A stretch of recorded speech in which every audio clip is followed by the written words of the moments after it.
Di sebuah desa kecil di Bima, hiduplah seorang gadis kecil bernama Warahmatillah. Dari usia dini, Warahmatillah sudah menunjukkan minat yang besar terhadap ilmu pengetahuan dan kesehatan.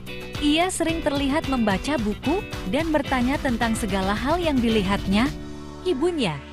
Seorang guru di sekolah dasar setempat selalu mendorong rasa ingin tahu Warahmatillah dan menanamkan nilai pentingnya pendidikan. Warahmatillah tumbuh dalam keluarga yang sederhana. Ayahnya seorang petani, dan mereka hidup dari hasil pertanian yang kadang tidak menentu. Namun, kesulitan ekonomi tidak pernah menghalangi semangat Warahmatillah untuk belajar setiap hari.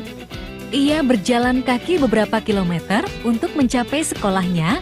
Ia selalu menjadi siswa terbaik di kelas, mencatat setiap pelajaran dengan teliti, dan rajin belajar hingga larut malam. Saat SMA, Warahmatillah terinspirasi oleh seorang dokter yang datang ke desanya untuk memberikan layanan kesehatan gratis. Dokter tersebut bercerita tentang pentingnya pendidikan medis dan bagaimana seorang dokter bisa menyelamatkan banyak nyawa.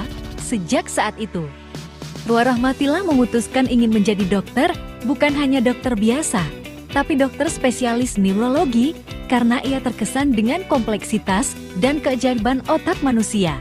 Setelah lulus SMA dengan nilai terbaik, Warahmatillah mendapatkan beasiswa untuk melanjutkan pendidikan di Fakultas Kedokteran di universitas ternama di Jakarta.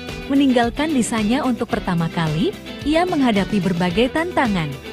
Kehidupan di kota besar sangat berbeda dengan kehidupannya di desa.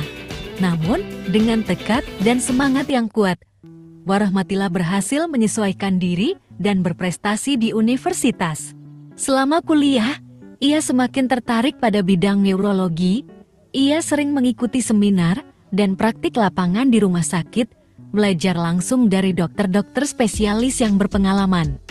Ia terkesan dengan dedikasi mereka dan berjanji pada dirinya sendiri untuk menjadi seorang dokter yang tidak hanya ahli di bidangnya, tetapi juga peduli dan berempati terhadap pasiennya. Setelah lulus sebagai dokter umum, Warahmatillah melanjutkan pendidikan spesialisasinya di bidang neurologi. Perjalanan ini tidak mudah, banyak tantangan akademis dan emosional yang harus dihadapi. Ia harus belajar keras, melakukan penelitian, dan menghabiskan banyak waktu di rumah sakit. Namun, setiap kali ia merasa lelah, ia mengingat tujuannya dan orang-orang di desanya yang membutuhkan bantuannya. Setelah bertahun-tahun belajar dan berjuang, akhirnya Warahmatillah menyelesaikan pendidikan spesialisnya dan menjadi dokter spesialis neurologi.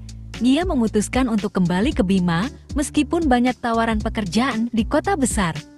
Ia ingin memberikan kembali kepada masyarakat yang telah membesarkannya. Kepulangannya disambut dengan sukacita oleh masyarakat desa.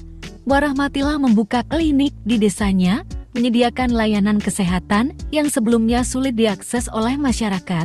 Ia tidak hanya merawat pasien, tetapi juga memberikan edukasi tentang kesehatan saraf kepada masyarakat. Ia sering mengadakan seminar dan workshop, mengajarkan pentingnya menjaga kesehatan otak dan sistem saraf. Warahmatillah menjadi panutan bagi generasi muda di desanya. Kisah hidupnya yang penuh perjuangan dan dedikasi menginspirasi banyak anak muda untuk mengejar pendidikan dan impian mereka. Ia membuktikan bahwa dengan tekad, kerja keras, dan semangat yang tak pernah padam, seseorang bisa mengatasi segala rintangan dan mencapai impiannya. Desanya kini tidak lagi sama. Kehadiran Warahmatillah membawa perubahan besar, memberikan harapan baru, dan menunjukkan bahwa impian besar bisa lahir dari tempat kecil. Warahmatillah, gadis kecil dari Bima, itulah menjadi dokter spesialis neurologi yang dihormati dan dicintai oleh semua orang di desanya.